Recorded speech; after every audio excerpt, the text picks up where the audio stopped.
Hey everyone, so today we're going to talk about percent markups and discounts.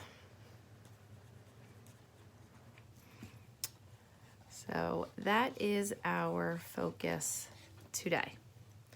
So we will start with the markups. We'll start with that one. So when we talk about markups,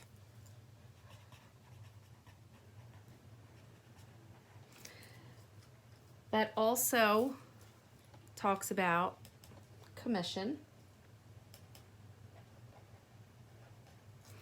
which also talks about sales tax, and markups are also tips.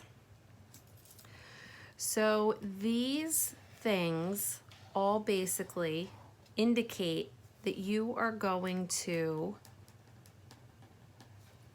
add on to the original amount. So I'll give you a second to copy that down. So when we talk about markups and commission, sales tax and tips, that means that we take whatever our original amount is, we find a percentage of it, and then we add on to that amount to find our new price. So let's say that we are purchasing an iPhone. So we are purchasing an iPhone in a store, and that iPhone originally costs $800. If we were to walk into that store and pay the $800 for it, we would be paying the full price. So the full price represents 100%.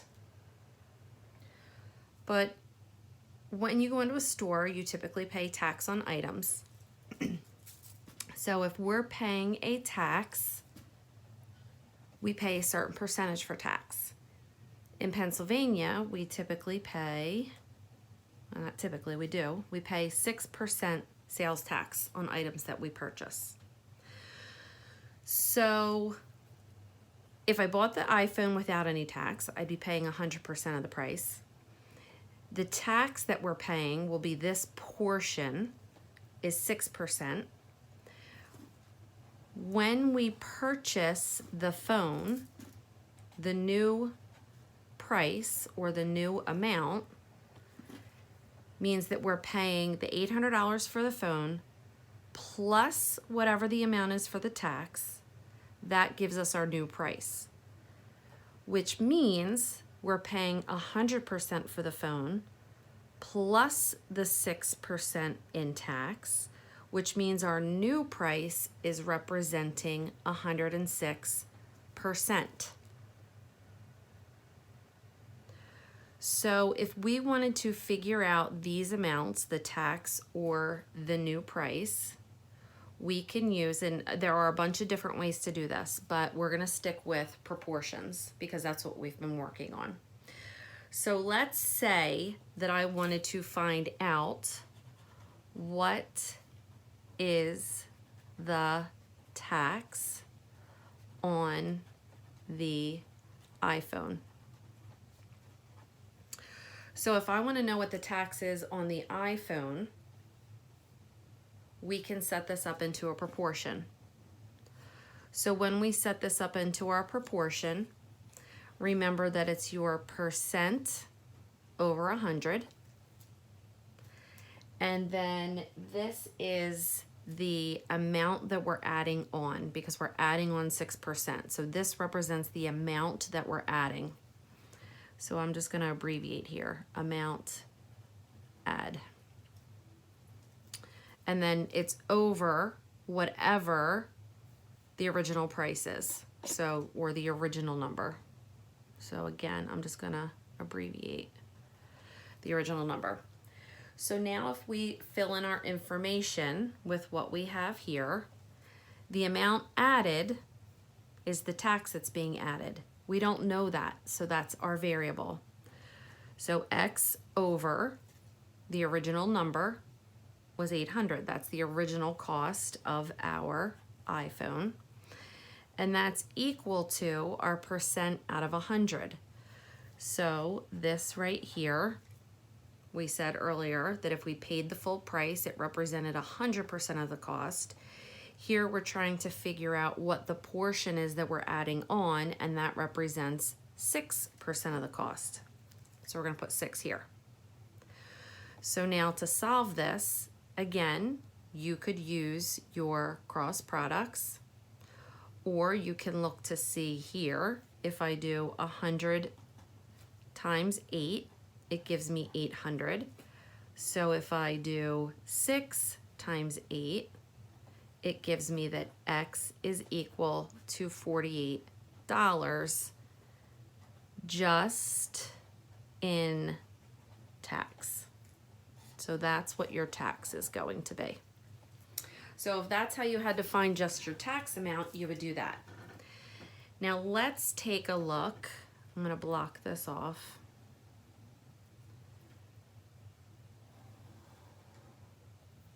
Let's take a look at what we would do if we didn't want just the tax, but we wanted the new price of the item.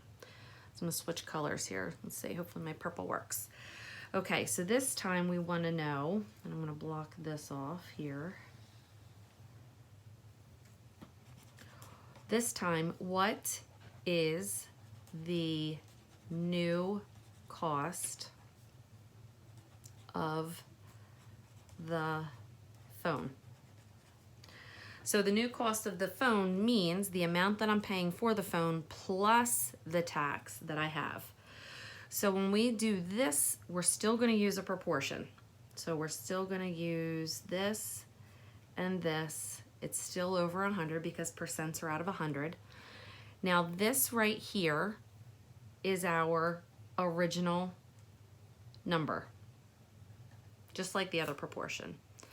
This one is not the amount added, but the new amount or the new number.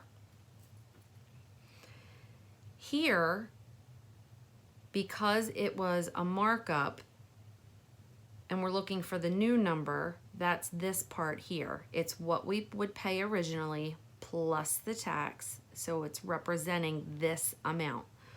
So it's always 100 plus whatever your percent is. So let's take a look at how we would fill this information in. So our new number is this right here. It's what we're looking for. So that's our variable. So we're going to give it X over the original number.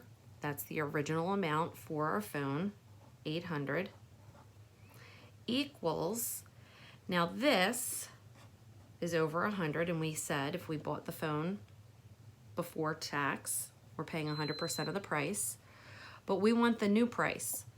So that's 100% that we're paying for the phone plus the 6% that we're paying for the tax. So now our proportion looks like this. X over 800 equals 100 plus 6, 106 over 100. And again, we could do this times this, which is times 8, this times this, which is times 8, or you could use cross products. So you get X equals, where's my calculator? There it is. So X equals, if we do 106 times 8, we end up getting $848 is the new cost of phone. And if you look at our two answers, that makes sense because it was $800 for the phone. We figured out over here that it was $48 for tax. So if you add the 800 and the 48, it was $848 for the new cost of the phone. So I'm going to give you a second to take a look at that. So that's markups and discounts. I'm sorry, that's just markups. And you could do the same thing with commission and also tips.